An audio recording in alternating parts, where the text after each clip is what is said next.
जय श्री माता जी। परम पूज्य श्री माता जी कृपा करके आप ही का ही ध्यान और मेडिटेशन की मंच पर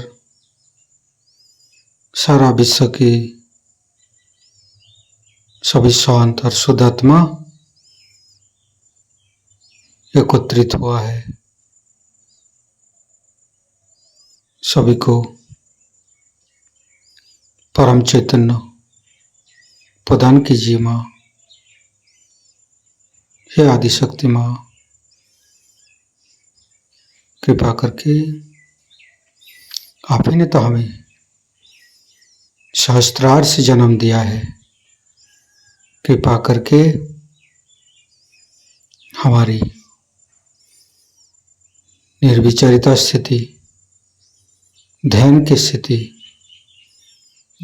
प्रदान कीजिए माँ, ताकि हम चैतन्यित रह सके। हे आदिशक्ति माँ, कृपा करके आप सारे देव देवियों के साथ पधारिए और हमें सही दिशा दिखाइए, सही मार्ग में चलने का शक्ति प्रदान कीजिए माँ। परम पूज्य श्री माता जी, आपके श्री चरण कमल पर कोटि कोटि नमन।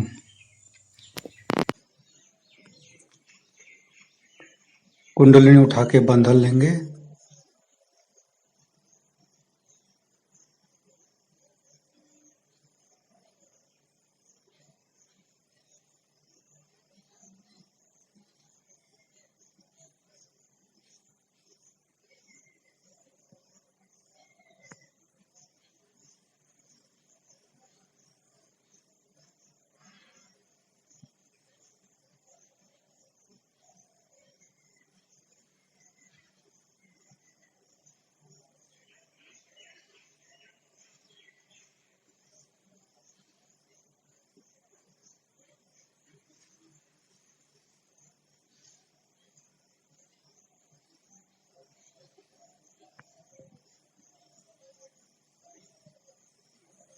तीनों महामंत्र। ओम तमेव साक्षात् श्री महालक्ष्मी महासरस्वती महाकाली त्रिगुणात्मिका कुंडलिनी साक्षात् श्री आदिशक्ति माता जी श्री निर्मला देवे नमो नमः। ओम तमेव साक्षात् श्री कल्की साक्षात् श्री आदिशक्ति माता जी श्री निर्मला देवे नमो नमः।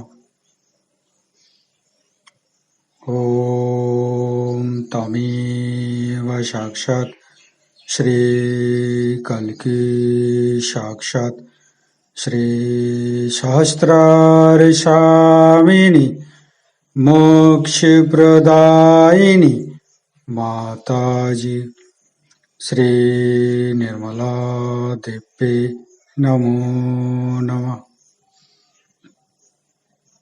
गणेश मंत्र लेंगे।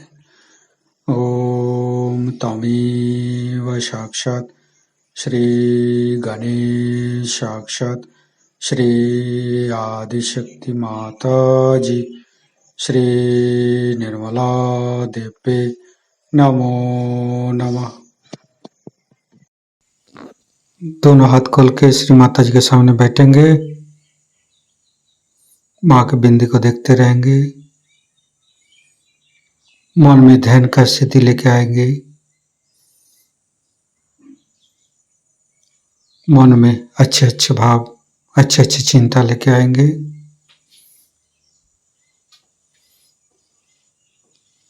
परम पूज्य श्री माता जी, ये हृदय, ये हमारी सांसें, ये रोम रोम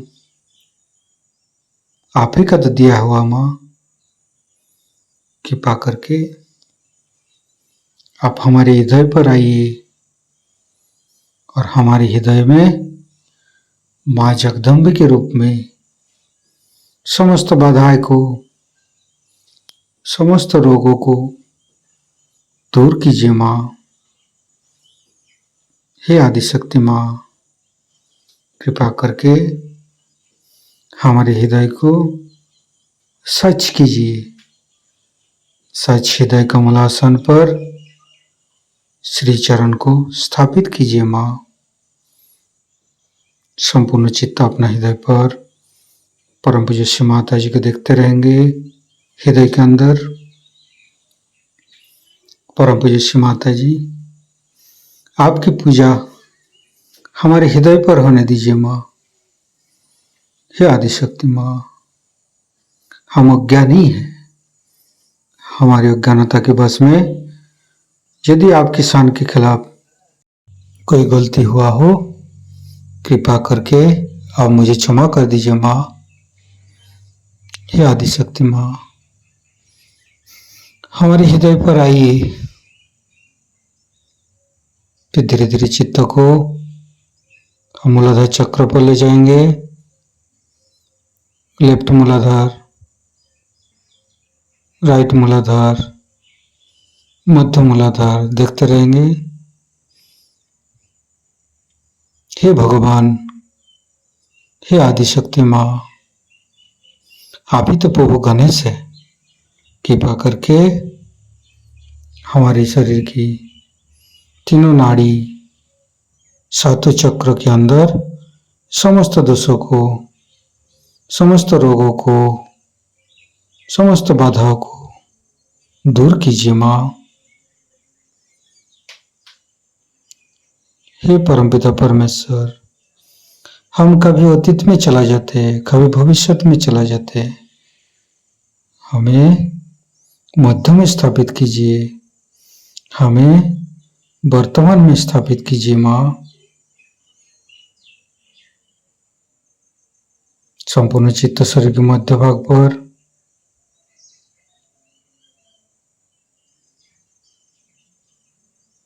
फिर धीरे धीरे चित्त को तीनों स्वादिष्ठान को देखेंगे।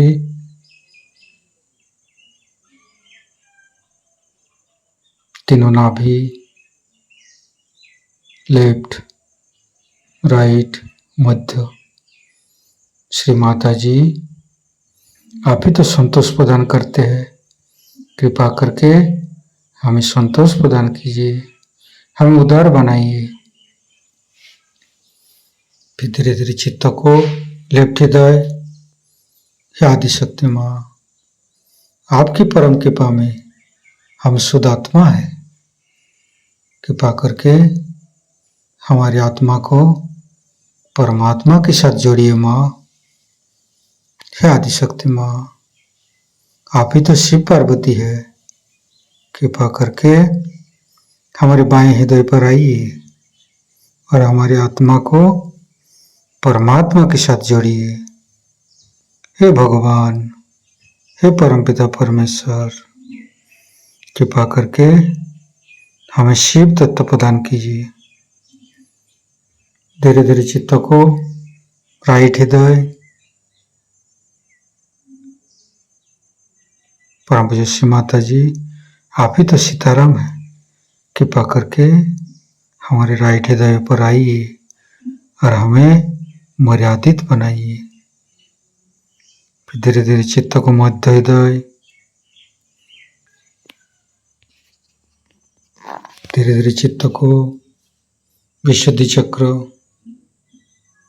तीनों विशुद्धि को देखेंगे।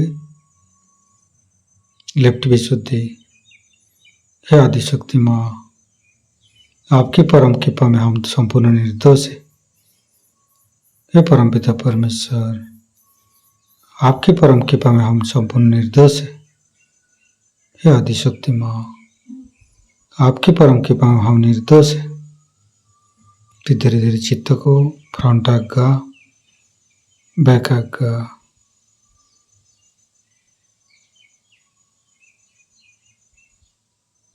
परम पूज्य श्री माता जी, मैंने सबको क्षमा किया, कृपा करके आप भी मुझे क्षमा कर दीजिए। फिर धीरे धीरे चित्त को सहस्त्रार परम पूज्य श्री माता जी हमारे अंदर अहंकार प्रति अहंकार को, ईगो सुपर ईगो को दूर करके हमारी सहस्त्रार को खोल दीजिए। माँ आदिशक्ति माँ हमारी सहस्त्रार पर आइए और हमें निर्विचारिता स्थिति, ध्यान की स्थिति प्रदान कीजिए। हे आदिशक्ति माँ हमारे ऊपर ऐसे कृपा कीजिए ताकि हम आपकी वाणी को सहस्त्रार से सुन सकूं। संपूर्ण चित्त सहस्त्रार पर परम पूज्य श्री माता जी को अमृत वाणी हम सहस्त्रार से ग्रहण करेंगे। इसी को कोई रूप कहता है और इसी को कोई चैतन्य कहता है, इसी को कोई होली घोष कहता है। चाहे किसी भी नाम से पुकारे, यह शक्ति सीधा है, यह पहला सत्य है। और दूसरा सत्य यह है कि आप स्वयं, ये शरीर बुद्धि अहंकार आदि ये कुछ नहीं है, किंतु आप सिर्फ वो शुद्ध आत्मा है जो कि इस शक्ति को जान सकता है और इसको पूर्ण तरह से अपने अंदर संभालेगा। इस प्रकार इस शक्ति को प्राप्त करना ही मनुष्य के उत्थान का अंतिम चरण है। आज आप अमीबा से बन गए एक इंसान, अब इंसान के बाद जो उसकी दूसरी दशा है, उसमें मनुष्य को अब संत बनना है, माने उसको आत्म साक्षात्कार चाहिए। इस आत्म साक्षात्कार से हुआ आप केवल सत्य को नहीं जान सकते। आप अनेक तरह से कोई कहता ये सही है, कोई कहता वो सही है, लेकिन जो कोई सी भी बात को सत्य कहे और कोई सी भी बात को असत्य कहे, वो किस मुद्दे पर कहता है कि वो केवल सत्य को नहीं कहता। लेकिन जब आप केवल सत्य को जानते हैं तब आपको आश्चर्य होता है कि सारे धर्मों में एक ही तत्व है। लेकिन जब तक वो तत्व हमारे अंदर जागरूक नहीं हो जाता है, हम इस चीज को समझ ही नहीं सकते। और इसलिए आज के सारे वाद विवाद और प्रश्न खड़े हुए। इसलिए सबसे पहले हमें आत्मा स्वरूप हो जाना चाहिए, क्योंकि यह आत्मा उसी परमात्मा का हमारे अंदर प्रतिबिंब है। और उसके नजीक होते ही आपको आश्चर्य होगा कि आपकी तंदुरुस्ती अच्छी हो जाती है। कहीं कीजिए, आप किसी भी घर में जाइए, कुछ भी कर्म कांड करें, किसी भी गुरु के पास जाए, आपकी तंदुरुस्ती अच्छी नहीं हो सकती। आप कोई से भी विश्वास करके किसी भी चीज में दौड़े, कुछ भी आप पूजा पाठ करें, कहीं भी जाए, मंदिर में जाए, कहीं भी जाए, लेकिन तो भी आप कोई सा भी पाप कर सकते। किसी भी मंदिर में जाए, मंदिर में जाए, गिरजाघर में जाए, गुरुद्वारे में जाए, तो भी आपके अंदर शांति हमेशा की आनी सकती है। तो इसका मतलब ये कहते गलत तो नहीं है, लेकिन क्या गलती हुई है, अभी हमारा संबंध परमात्मा से हुआ। जैसे इस साधन का संबंध परमात्मा से नहीं हुआ, उससे पहले अगर किसी भी से बातचीत करें आपको कुछ सुनाई नहीं देगा और उसका कुछ कार्य नहीं हो सकता। इसी प्रकार जब तक मनुष्य का संबंध परमात्मा से नहीं हो जाता है, तब तक उसका ये सब बुलाना, जीतना, चिल्लाना सब व्यर्थ। जैसे कि टेलीफोन का कनेक्शन नहीं है और आप टेलीफोन पर बोले जा रहे हैं, परमात्मा तो आपको सुनेगा। फिर बहुत से लोग हमसे कहते हैं कि हमने तो इससे परमात्मा की भक्ति करी, हमने परमात्मा को आवाहन किया, हमने इतना सब कुछ परमात्मा के नाम पे किया।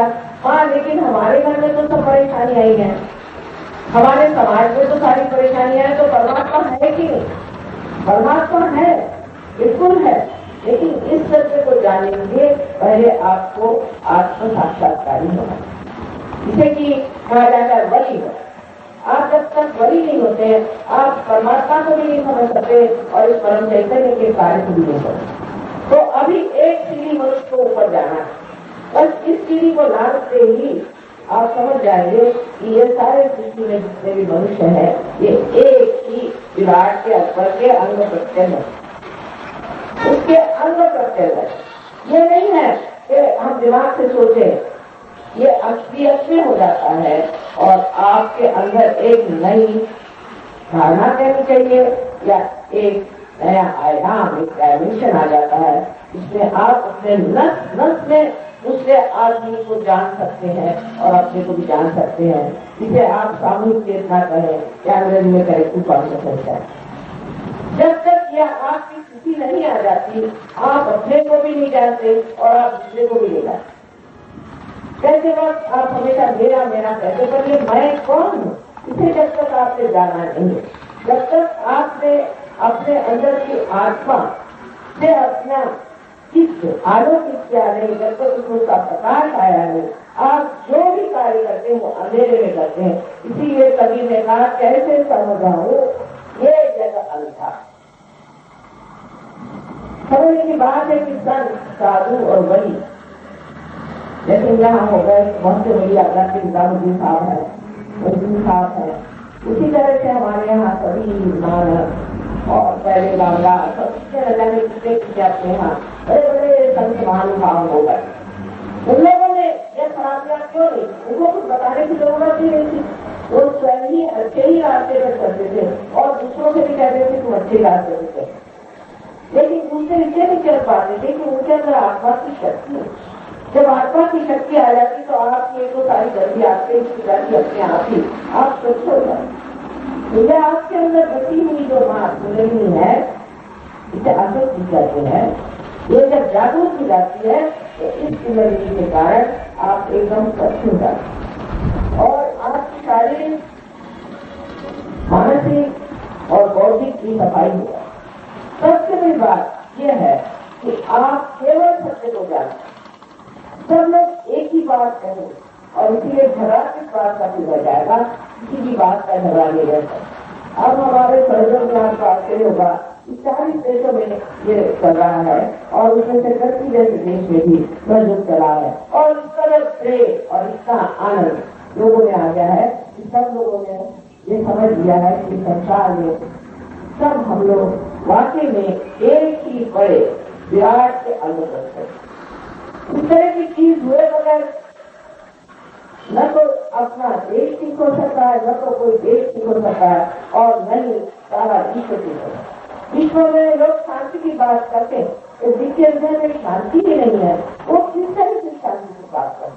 वो प्राप्त न करा सकते हैं और न उनके पास कुछ शांति है, तो उनको भी शांति की बात करने में भी एक तरह की ऊपरी ही चीज है, जिससे कि लोगों को कभी भी शांति तो मिल ही नहीं सकती। उनके झगड़े खड़े हो जाएंगे, अलग अलग उसकी संस्थाएं बनेंगी, ऑर्गेनाइजेशन बनेंगे, ये शांति का ऑर्गेनाइजेशन, ये शांति का ऑर्गेनाइजेशन है और जो आपस में लगा। सब लोग कहते हैं कि हम धार्मिक हैं, फिर आप लड़ क्यों रहे? धर्म के नाम से हम लड़ क्यों रहे? क्योंकि हमने अभी तक अपने अंदर धर्म जागरूक नहीं किया। जिस दिन हमारे अंदर धर्म जागरूक होगा तो सबका एक ही धर्म है और वो धर्म है इस परम शक्ति को अपने अंदर प्राप्त कर लेना और उससे अपने को अलंकृत कर लेना, उस शक्ति को सजा लेना। और ये सजावट उसको बड़ा सुंदर बना देती है, उसका चरित्र सुंदर हो जाता है। उसमें जो जिसे कहते हैं कि वो एक साक्षी स्वरूप पर आ जाता है, माने वो चेतना मात्र जानता है, वो किसी चीज की निदान या किसी और धर्म की दृष्टि दे ही नहीं सकता। उसकी दृष्टि ही इतनी निर्मल हो जाती है, इतनी शुद्ध हो जाती है कि ऐसी दृष्टि जिस मनुष्य पे भी पड़ जाए, जिस घर में पड़ जाए, जिस जगह वो पहुंच जाए, वो जगह ही पवित्र हो जाती है और वहाँ सब शुद्ध हो जाता है। बहुत से लोग मुझे परदेश नहीं कहते हैं कि वहाँ आपके देश में इतने लोग धार्मिकता दिखाते हैं, इतना धर्म वहाँ है, हर धर्म के लोग इतने वहाँ बंशाली अपने को कहलाते हैं कि वहाँ की गरीबी क्यों? गरीबी इसलिए है कि अभी उनका किसी का भी संबंध परमात्मा से हुआ नहीं। सब सोचते हैं कि हमारा संबंध है, लेकिन किसी का भी संबंध नहीं हुआ। जब परमात्मा का संबंध हो जाता है उसके अंदर शक्तियां आ जाती है। सबसे पहले तो ये शक्ति आती है कि आप भी दूसरों को जागरण दे सकते हैं, आप दूसरों को भी आत्म साक्षात्कार बना सकते, 1 से 1000 बन सकते। दूसरा उसका विशेष परिवर्तन हो जाता है। बहुत मुश्किल आदमी और बहुत झगड़ालू आदमी भी एक पल से शांत होता है। उसी प्रकार कोई आदमी बहुत विचलित है, बहुत दुखी है, तकलीफ में है, उसकी सारी व्यथाएं वाले नष्ट हो जाती है और वो एक आनंद से सागर हो जाती है।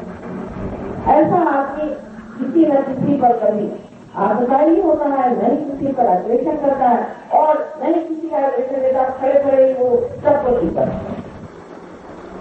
इस तरह का व्यक्ति को आज अपने को सारे संसार में तैयार हो सकता है, क्योंकि कल युग अब खत्म हो गया, दूसरे युग शुरू हो गया।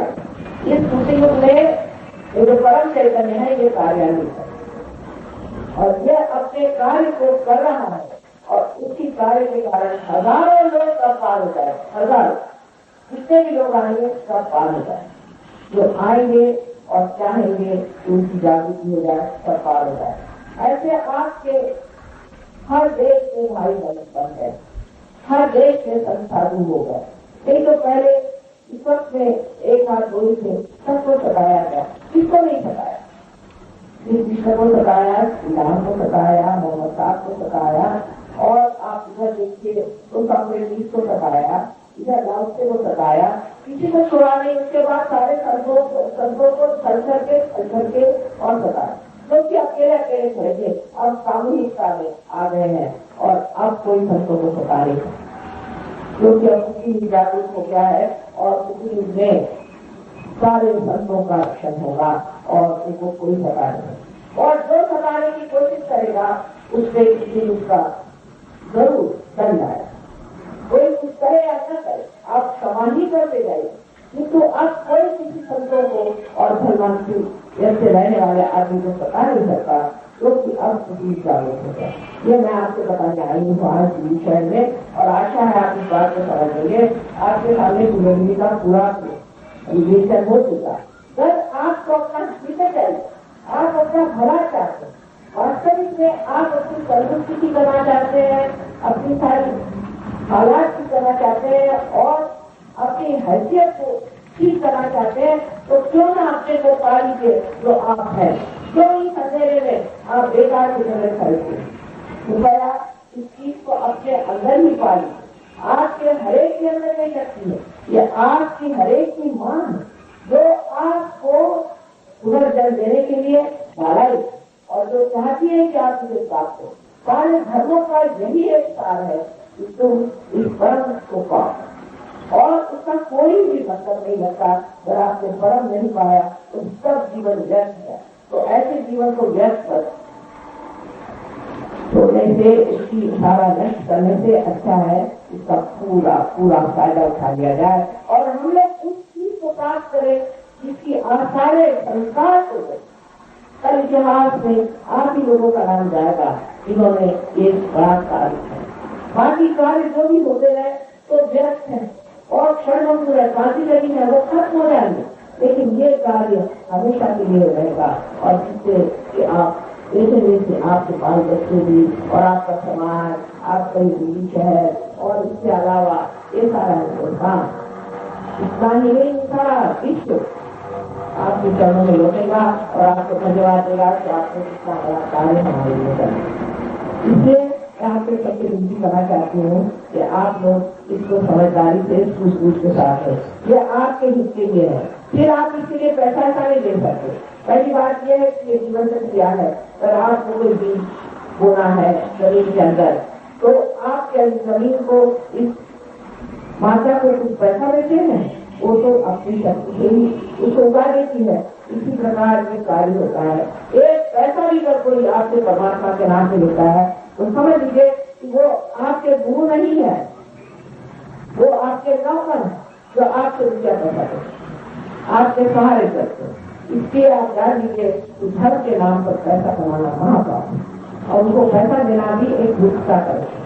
इसमें किसी भी मनुष्य को एक बात का पूरा ज्ञान हो जाए कि वो क्या है तो वो ये सब समझेगा कि मनुष्य में दुष्ट भी है और अच्छे भी हैं और झूठे भी हैं और सच्चे भी हैं। तो झूठ की पहचान जब तक आप सच्चे दरबार में नहीं आएंगे तब तक आपको हो नहीं सकते। तो मेरा अनंत आशीर्वाद है आप लोगों को कि आज आप सब लोग इसको प्राप्त करें। आशा है आज ये काल बहुत अच्छी तरह से अवसर हो। मेरा आनंद का आशीर्वाद है। कल की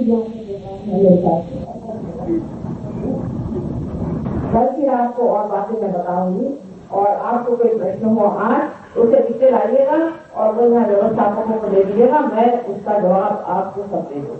लेकिन सबसे बड़ी बात यह है कि ये बिजली के विषय आपके तर्क से नहीं होने वाला, प्रश्न करने से उत्तर से नहीं होने वाला, क्योंकि उत्तर में सबका दे सकती हूँ, लेकिन उससे नहीं होने वाला। ये होने की बात है जो होना चाहिए, जब तक ये होता नहीं तब तक आपका कहना या मेरा कहना सब कुछ व्यर्थ है, ये घटित होना चाहिए।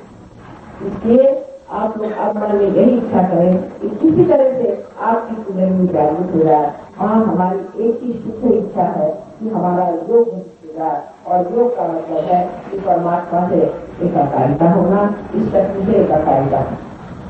इसके आप एक शुद्ध इच्छा करके तो उधर यही शुद्ध इच्छा की शक्ति, और इसे आप जान लें कि आप किसी भी धर्म में हो, किसी भी जात में हो, किसी भी देश में हो, आप सबके अंदर एक त्रिकोणाकार अस्थि है। इसलिए और इसकी हमने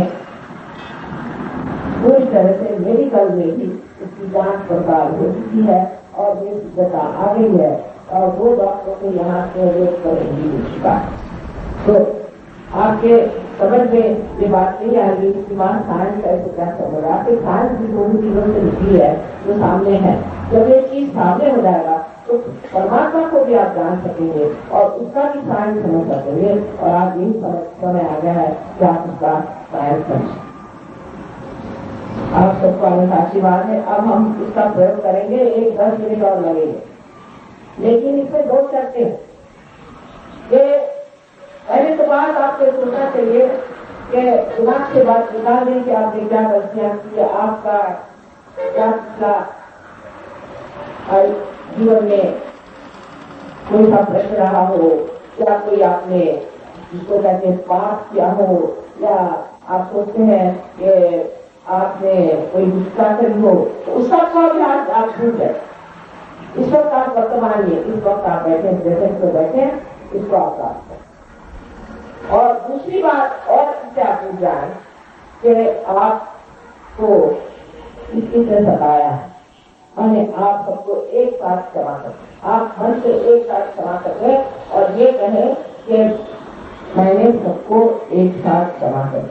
ये 2 शर्तें हैं सिर्फ, और ये न कहना ये कठिन बात है। वास्तविक आप किसी को क्षमा करें या न करें, आप कुछ नहीं करते,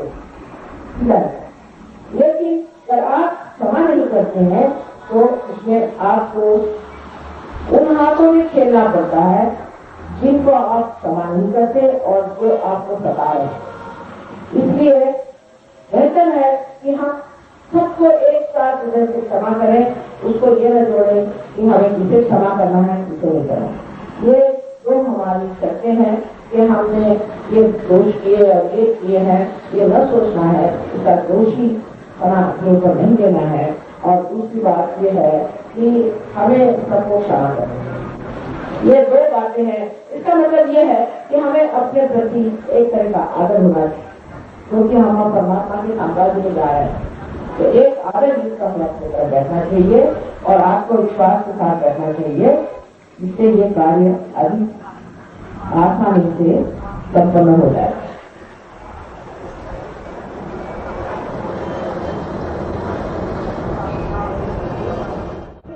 ये तो जीवन से क्रिया है, तो किसी पर इसकी जबरदस्ती तो कोई नहीं है।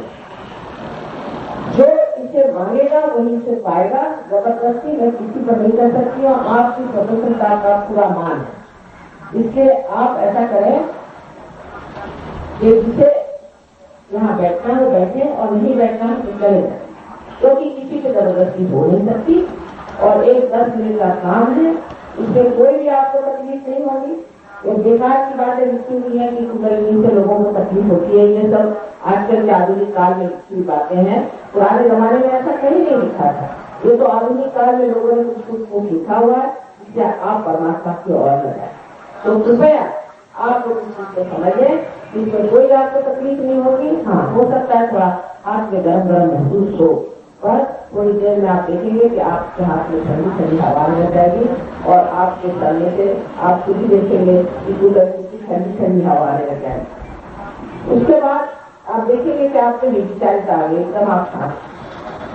और उसके बाद जब आप इसको इस्तेमाल करना शुरू करेंगे तो आप आश्चर्यचकित होंगे कि आप जो कितना कुछ पाए। इसकी वजह ये है कि आप अपने बारे में जानते ही नहीं क्या आप अपने को यही सोचते हैं कि हम एक दूसरे के इंसान जैसा एक इंसान मात्र हैं। नहीं, ये बात नहीं। आप बहुत शक्तिशाली है और उस शक्ति को आपने अभी तक आज जाना नहीं। उस शक्ति को आप जान लीजिए और उस देश की शक्ति को जब आप जान लेंगे तो आप आश्चर्यचकित होंगे कि आप कितने ऊंचे पहुंचे हुए हैं। तो अब हम लोग इस कार्य को करेंगे और जो लोग जमीन पर बैठे हैं उनका तो कोई प्रश्न नहीं है, लेकिन जो जमीन पे नहीं बैठे हैं और जो कुर्सी पे बैठे हैं उनको चाहे कि दोनों पैर अलग कर राइट कहूंगी, क्योंकि कोई पूछता था कोई पूछता था इसे जस्ट मतलब ये हाथ आप योग करें। इसका मतलब ये है कि आप चाहते हैं कि आपकी कुलेरी जागरूक हो जाए और आप योग को प्राप्त करें। बस ऐसी चल रहा था। आप दूसरा हाथ इससे हम क्रिया करेंगे, इससे हम इच्छा करते हैं और इससे हम क्रिया करते हैं। और दूसरा हाथ आप हृदय पे रखें। सब लोग कृपया हृदय पे रखें। हृदय में आत्मा का वास है, लेकिन उनका पीठ माने उनकी पीठ यहाँ पर ब्रह्मरंध्र पे जहाँ बचपन में तालू ऐसे सिद्ध स्थान था, एक गर्म स्थान था जिसे हम तालू कहते हैं, वहां पर उनका पीठ तो हृदय में पहले हाथ रखता है। उसके बाद यह हाथ हम पेट के लेफ्ट साइड पर थोड़ा कम लेफ्ट साइड पर करेंगे, लेफ्ट साइड में ऊपर के हिस्से में रखेंगे।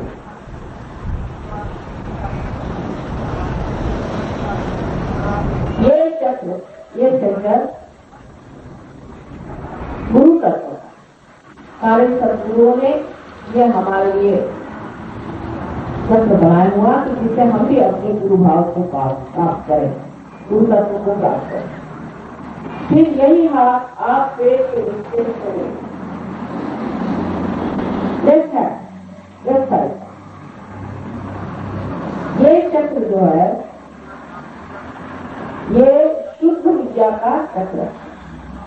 शुद्ध विद्या मानेंगे कि जिसके कारण आपके अंदर आपके नसों में ये नया आयाम जिसे सामूहिक चेतना कहते हैं जागृत हो जाता है, जिसके द्वारा आप अपने अंदर अपने आप शरीर के अंदर मन के अंदर बुद्धि के अंदर क्या गड़बड़ है वो जान लेते हैं। और इसी प्रकार दूसरे भी इंसान के अंदर कौन सी तकलीफें हैं उसे आप जान ये आपकी 5 इंद्रियों 6 और 7 चक्रों को बताती है। ये शुद्ध विद्या है। उसके बाद आप अपना हाथ उठा करके फिर से पेट के ऊपरी हिस्से में रखते हैं, लेफ्ट हैंड का। अब आप अपना राइट हैंड फिर से हृदय पे रखते हैं और उसके बाद अपना राइट हैंड कंधा और गर्दन दोनों के बीच में रखे और अपनी गर्दन राइट साइड में बोले। ये चक्र तब खराब होता है जब हम अपने को दोषी समझते हैं, हमने ये गलती की, हमने वो गलती। जब हम इस तरह की बात सोचते हैं कि हमने ये गलती की और वो गलती की, तो उससे हमारे अंदर ये जो चक्र है उसकी खराबी आ जाती है और इसके खराबी के कारण हमें ऐसी ऐसी बीमारियां हो जाती हैं जिसे स्पॉन्डिलाइटिस कहते हैं या जिसे अंजाना कहते हैं। ये बड़ा खतरनाक है। इसलिए किसी को ये नहीं सोचना चाहिए कि मैं दोषी हूँ और मैं कभी ये गलती हूँ। और सामने से ले पीछे से ऐसे आते ऐसे और ऐसा भी करेंगे।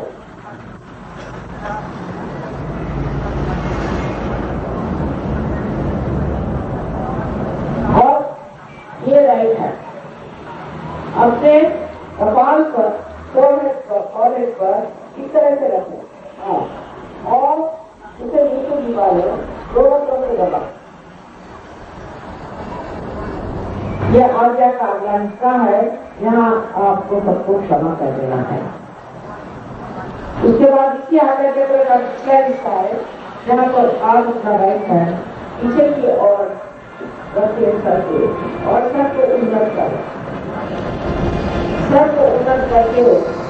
और यहाँ पर आप सोचते इस परम चैतन्य से क्षमा मांगनी है कि आपके अंदर कोई गलती की हो तो वो क्षमा कर दो। किंतु कोई गलती आप उसको जानने की, बताने की, जीने की जरूरत नहीं, सिर्फ अपने समाधान के लिए आप ये कहना है। गलतियों के बारे में सोचने की जरूरत नहीं। उसके बाद हथेली को पूरी तरह से तान लिया जाए और हथेली का जो बीच का हिस्सा है इसे बराबर अपने तालू पर, जहाँ बचपन में आपकी चित्र जलाती यहाँ बहुत ऐसी, इसे हम लोग तालू कहते हैं, बचपन में आप जानते हैं तालू, वहां पर बराबर इसे बीचों बीच रख दिया और दबा गया और दबा करके इसे धीरे धीरे गर्दन नीचे झुकाओ और उंगलियों को पीछे की ओर मोड़ो और धीरे धीरे इसे, बहुत धीरे धीरे इसे आप 7 मरतबा घुमाएं। वो भी घड़ी से काटे दे, हाथ को नहीं, एक चाल मैंने चमड़ी को घुमा धीरे धीरे। उंगलियां बाहर की ओर ज्यादा ये बगैर दबाव नहीं आएगा, खूब दबाव था।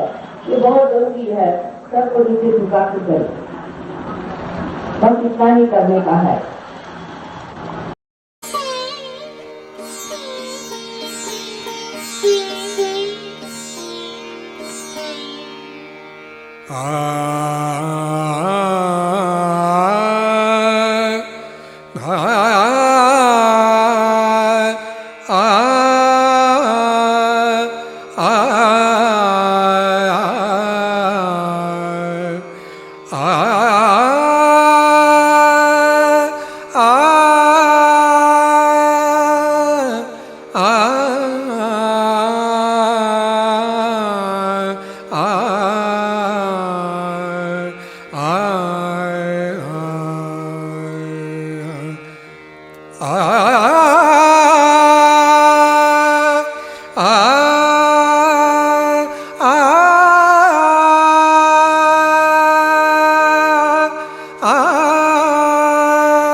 आज मोरी लाज रखली जो, आज मोरी लाज रखली जो, आज मोरी लाज रखली जो, आज मोरी लाज रखली जो।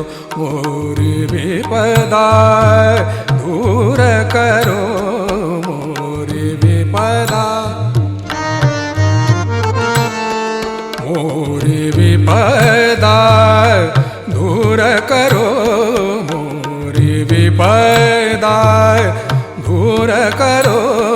आज मोरी लाज रखली जो,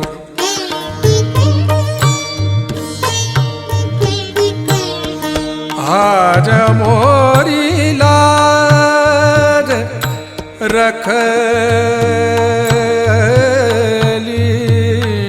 जो, आज मोरी लाज।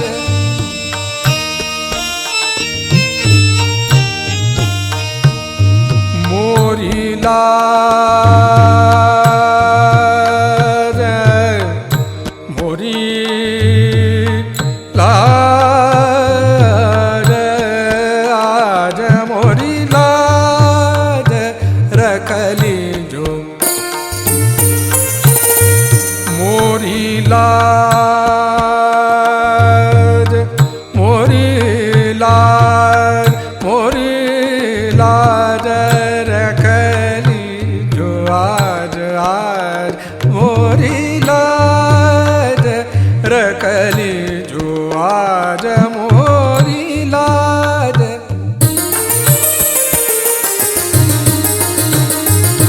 मोरी लाज मोरी लाज आज मोरी लाज रखली जो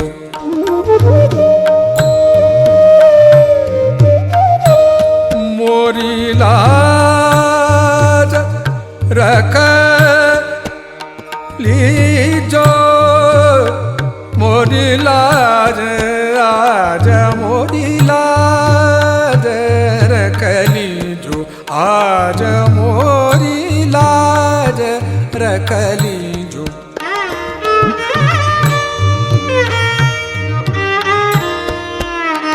मोरी लाज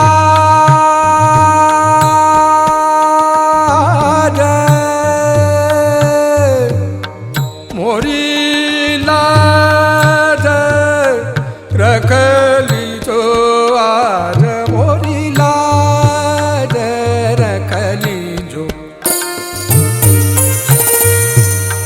मोरी लाज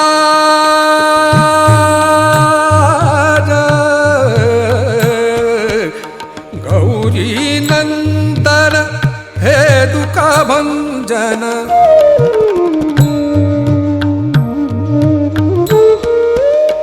गौरी नंदन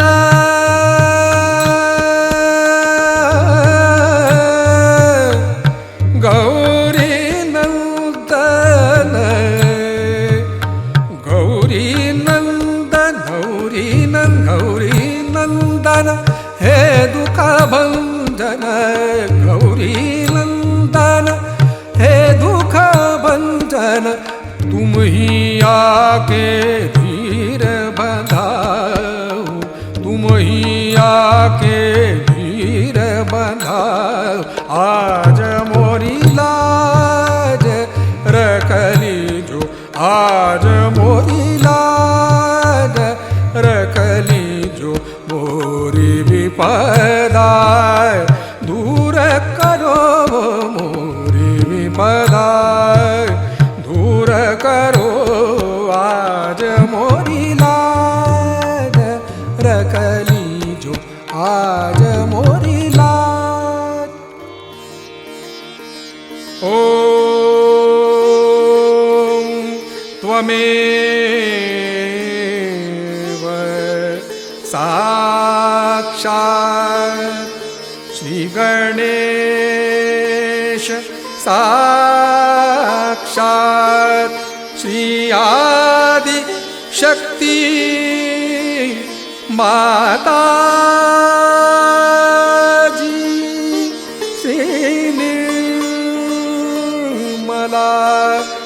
देवी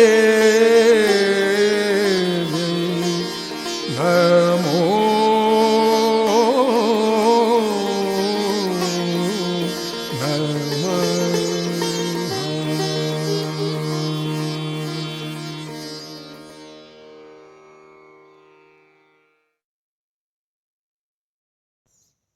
संपूर्ण ध्यान का स्थिति, निर्विचारिता का स्थिति। इस स्थिति पर परम पूज्य श्री माता जी को परम चैतन्य अनुभव करते हुए परम चैतन्य की वर्षा अनुभव करते हुए थोड़ी देर रहेंगे। प्रे करेंगे परम पूज्य श्री माता जी, आज का एवं अमृत ध्यान पर आपने जो हमको परम चैतन्य अनुभव कराया, इसके लिए मैं आपको कोटि कोटि नमन। कुंडली उठा के बंधन लेंगे।